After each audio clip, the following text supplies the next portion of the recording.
కొంతమందికి ఇతరుల నిందా ప్రచారాలు ప్రచారం చేయడం అంటే ఎంత ఇష్టమో. నాకు తెలిసిన ఒక ఫ్యామిలీని చూశానండి హైదరాబాద్లో. నాకు తెలిసిన ఒక ఫ్యామిలీని చూశాను నేను హైదరాబాద్లో ఉన్నప్పుడు చూశాను. భర్త, భార్య, పిల్లలు మొత్తం అరుగు మీద బతుకు. అరుగు మీద ఏంది అనుకుంటున్నారా? ఇంటి ముందు అరుగులు ఉంటాయిగా, అరుగు మీద కూర్చుంటారు. ఈ రోడ్డు మీద వచ్చే పోయే వాళ్ళు ఉంటారు కదా, వాళ్ళ ఇళ్లల్లో వ్యవహారాలు మాట్లాడుకుంటూ 4 దెయ్యాలు నవ్వుకున్నట్టే ఉంటుంది వాళ్ళని చూస్తుంటే నాకు. అపహాసకులు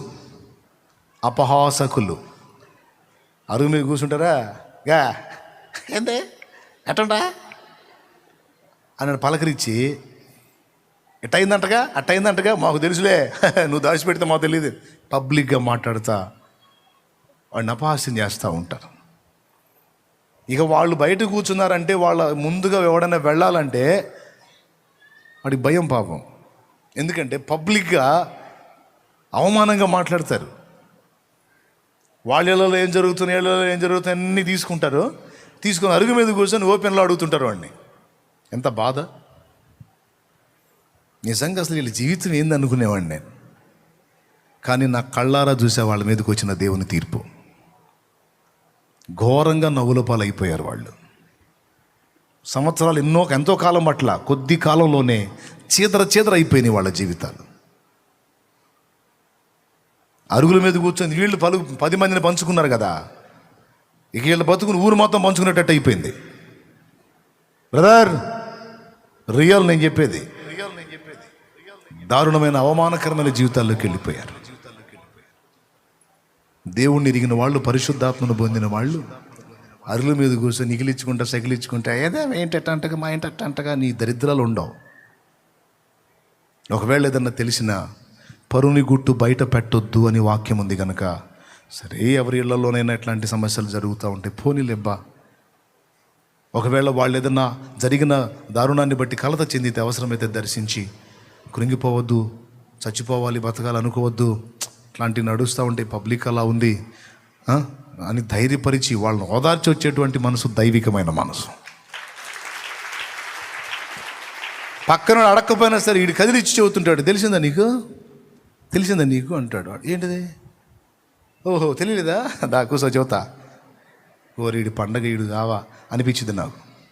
పండగ అవతలోడిది ఏదన్నా రోడ్డు ఎక్కిందంటే పండగ, మంచి లక్షణం కాదు. అపహాసకులందరూ అపహాస్యం పాలవుతారు. బోడివాడ ఎక్కిపోమ్మని ఎలీషాని వెంటబడి దాదాపు 100 మంది పిల్లలు, ఇంచుమించు కనీసం 60 నుంచి 70 మంది పిల్లలు, 60-70 పిల్లలు, మనిషి పిల్లలు. ఏం పిల్లలు? మనిషి పిల్లలు, జంతువుల పిల్లలు కాదు. మనిషి పిల్లలు ఎందుకన్నారంటే జంతువులాగా చేశారు. అరే దైవజనుడు, ప్రవక్త, ఆయన అభిషేకం పొందినోడు, గౌరవనీయుడు, కాకపోతే బట్టతల. పాప వెళ్తూ ఉంటే బోడివాడ ఎక్కిపోమ్మంటే తల్లిదండ్రులు ఏమనాలి పిల్లల్ని? రేయ్ దరిద్రులారా, ఏం మాట్లాడుతున్నారా మీరు? దైవజనుడు అనుకుంటారు, ఏమనుకుంటున్నారు? శపించబడతారు, పడే అని గద్దించొద్దు. ఇంతమంది పిల్లలు కలిసి పాపం దైవజనుడిని పిచ్చోడ్లాగా వాళ్ళంతా అల్లరి చేస్తూ ఉంటే వీళ్ళు నాకు తెలిసి ఇళ్ల ముందు కూర్చొని అనుకుంటుండొచ్చు. మీరు మావాడు చూడు మా తొంట్రే, అసలు చూడు ఎట్ట ఆడిస్తున్నాడు చూడు ఆయన్ని.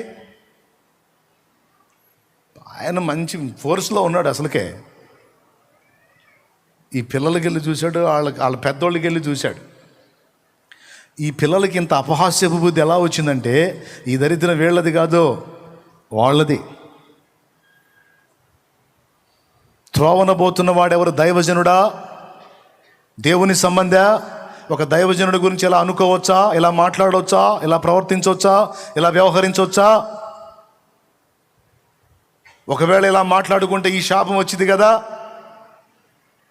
ఇలా తోలనాడితే ఇలాంటి గతి పడతాం కదా అన్న భయం లేకుండా ఇంత అపహాసకుల్ని తయారు చేశారంటే దీని ఫలితం వాళ్ళు అనుభవించక తప్పదని వెనక్కి తిరిగి ఆ పిల్లల్ని శపించాడండి. ఫ్యామిలీ చూస్తూనే ఉన్నారు పెద్దోళ్ళు, వీళ్ళు బోడివాడ అని ఆయన దారుణంగా అవమానపరుస్తుండే. 2-3 చుడితేనే చిరాకు పుట్టిద్ది మనకి. మన చుట్టూ 2-3 పిల్లలు గేలు చేస్తేనే చిరాకు పుట్టిద్ది. కానీ 60-70 మంది పిల్లలు పాపం ఆ పెద్ద ఆయన చుట్టూ తిరిగి గందరగోళం చేస్తుంటే ఎట్లా ఉంటుందండి? ఎంత విసిగిపోయి ఉంటాడు, ఎంత నచ్చ చెప్పి ఉంటాడు. నాయన తప్పురా, తప్పు, అలా చేయకూడదానా ఎన్ని చెప్పుంటాడు. లక్ష్య పెట్టల అపహాసకుల గుంపు. నేను చెప్తున్నా, ఈరోజు సంఘంలో విశ్వాసులు కూడా, మీరు నాకు దేవుడిచ్చిన బిడ్డలు, వేరే దైవజనులను వాళ్ళు ఎలాంటి వాళ్ళన్నా కానీ అపహాస్యం చేయొద్దు, హేలి చేయొద్దు, గేలి చేయొద్దు. భయం కలిగి ఉండండి. మనిషిని బట్టి కాకపోయినా దేవుని బట్టి భయపడండి. మనుషులు బలహీనలే కావచ్చు, కానీ దేవుని సేవకుడు అంటే కొంచెం గుండెల్లో భయం. దైవజనుడు అంటే ఒక గౌరవం. జాగ్రత్తగా ఉండాలి. నా బిడ్డలుగా మీకు కూడా నేర్పుతున్నాను నేను. సేవకులు, నేను సైతం దైవజనులు అంటే వాళ్ళు ఎలాంటి సేవకులైనా సరే నేను లేచి వాళ్ళ కుర్చీ వేసుకుంటా. వాళ్ళు అన్నా అంత లేదన్నా, మేము చిన్న సేవ అన్నా, నువ్వు కూర్చోనా అంటారు. బాబు అట్లా అనొద్దు, కూర్చో. చిన్న లేదు పెద్ద లేదు, ఇద్దరం దేవుని తోటలో పనివాళ్ళం. ఇక్కడ ఎక్కువ లేదు తక్కువ లేదు, కూర్చో బాబు. దేవుని అభిషేకం పొందినవాడి దైవజనుడివి, నువ్వు దేవుని సంబంధివి. నీకు మర్యాద ఇస్తే నా ప్రభువుకి ఇచ్చినట్టు, నీకు గిన్నెడు చన్నీళ్ళు ఇస్తే నా ప్రభువుకి ఇచ్చినట్టు, నీకంత అన్నం పెడితే నా ప్రభువుకు పెట్టినట్టు, నా జేబులో ఉన్నది ఏదన్నా నీ చేతిలో పెడితే అది సాక్షాత్తు నా యేసయ్యకి ఇచ్చినట్టు.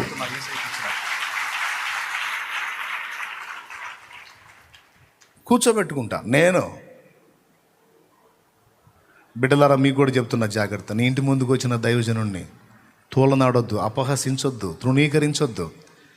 నీ ఇంటి ముందుకు వచ్చాడు, నువ్వు వెంబడిస్తున్న సేవకుడు, దైవజనుడు నీ ఇంటి ముందుకు వచ్చాడు, ఒక బ్లెస్సింగ్ నీ ముందుకు వచ్చింది. దాన్ని ఎలా అందిపుచ్చుకుంటావు అది నీ ఇష్టం. కొంతమంది అసలు పట్టించుకోరు, కనీసం గౌరవాన్ని ఇవ్వరు. ఇవ్వాలి, గిన్నెడు చన్నీళ్ళు ఇవ్వాలి. ఒకవేళ మజ్జిగ ఉంటే మజ్జిగివు, పదార్థం ఉంటే పెట్టు. అచ్చంగా దేవుని సేవ యందు పని కలిగి ఉన్న దైవజనుడు తిని, ప్రభా కడుపు నిండా నాకు ఆహారం పెట్టారు ప్రభా, బిడ్డల్ని దీవించని ఒక మాట పలిగిపోతే అది నీకు ఆశీర్వాదంగా ఉంటుంది. నీ దగ్గర సమృద్ధి ఉంది, నీ చేతిలో కొంత ధనం ఉంది. దైవజనుడు వచ్చాడు, దేవుని పనిలో పని కలిగి ఉన్నాడు, ఇవో ఒట్టి చేతులతో పంపొద్దు. సేవకుడు నీ ముందుకు వస్తే ఒట్టి చేతులతో పంపొద్దు, అది మహాదరిద్రం. ఎంతైనా సరే నీ దగ్గర లేదా,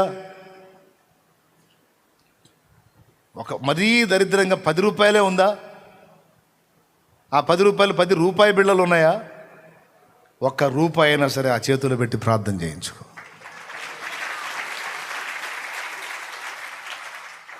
నీకు దేవుడిచ్చిన కృపలో నీ ఎదుటికి దేవుడు పంపిన తన దాసురాల్ని వట్టి చేతులతో నువ్వు పంపకూడదు. దేవుని సన్నిధిలోకి వచ్చేటప్పుడు కూడా వట్టి చేతులతో కనబడకూడదు అన్నాడు వాక్యంలో.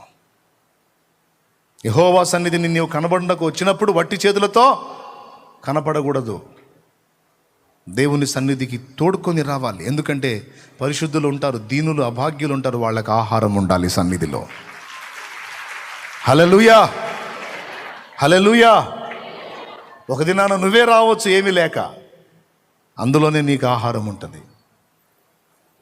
దైవజనులు అంటే భయం ఉండదండి కొంతమందికి, లెక్క ఉండదు, ఎంత తేలిగ్గానో మాట్లాడతారు.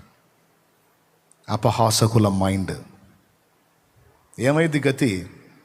ఆశీర్వాదమా శాపమా? వచ్చింది. వాక్యాల దగ్గర పెద్దోళ్ళు నిలబడి చూస్తున్నారు, మావాడు చూడు ఎట్లా ఆయన్ని ఎగబడుతున్నాడు చూడు, అసలు అందరికంటే కూడా మావాడు ఎక్కువ విసికిస్తున్నాడు ఆయన్ని, మావాడు ఎక్కువ అంటున్నాడు, బోడివాడ అని మావాడు వాయిస్ బాగా వినపడుతుంది చూడు. బాగా వినపడింది. పోయి రే ఉండండి రే అబ్బాయి, రే రే గుంపు. ఇక యెహోవా నామమున చెయ్యి ఎత్తాడు. అప్పుడన్నా పరిగెత్తదు, అయ్యా అనుకుంటా పరిగెత్తద్దు. ఆయన ఎందుకు ఆగాడే, కోపం వచ్చినట్టుంది పాపం. కోపం వచ్చింది, ఎలుగుబంట్లు కూడా వచ్చినాయి. చెయ్యి ఎత్తాడు, యెహోవా నామమున శపించాడు, అంతే. ఎలుగుబంట్లు గురు అనుకుంటూ వచ్చినాయి. ఆ పిల్ల గుంపు మొత్తం మీద పడితే 42 మంది చీల్చబడ్డారని రాసింది. 42 మంది. ఎంత డేంజర్ అండి. అపహసించటం అనే మనసు మంచిది కాదండి. ఎదుటి వాళ్ళ గురించి వ్యంగ్యంగా చెప్పుకొని హే అని చండాలంగా నవ్వుకోవటం ఇంట్లో అయినా బయట అయినా అది మంచిది కాదో. ఎంతమందికి అర్థమవుతుంది? ఎదుటివాడి జీవితాన్ని చూసి నవ్వాలని ట్రై చేయొద్దు. నవ్వుల పాలు నువ్వవుతావు. లేఖనం నిరర్థకం కాదు, లేఖనం వట్టిగా పోదు. గుండెల్లో భయం ఉండాలి. ఆశీర్వదించబడిన వారులారా, మీ ప్రవర్తనను జాగ్రత్తగా దిద్దుకోవాల్సి ఉంది. నిందా ప్రచారాలు చేయొద్దు. సాధ్యమైనంత వరకు నిజం చెప్పడానికి ట్రై చేయండి. యథార్థంగా ఉండటానికి ట్రై చేయండి. వేషధారణ జీవితం, ముసుగులో జీవితం కాదు. ఉన్నదన్నట్టు ఓపెన్గా ఉండటానికి ట్రై చేయండి. Praise the Lord. హల్లెలూయా. ఎదుటివాడి దగ్గర పొందుదాం కాదు. ఇచ్చే మనసును నువ్వు కూడా సాధన చేయి. దేవుని ప్రేమను గురించి ఒట్టి మాటలు చెప్పడం కాదు, దేవుని ప్రేమను క్రియలో చూపడానికి కూడా ప్రయత్నం చెయ్యి.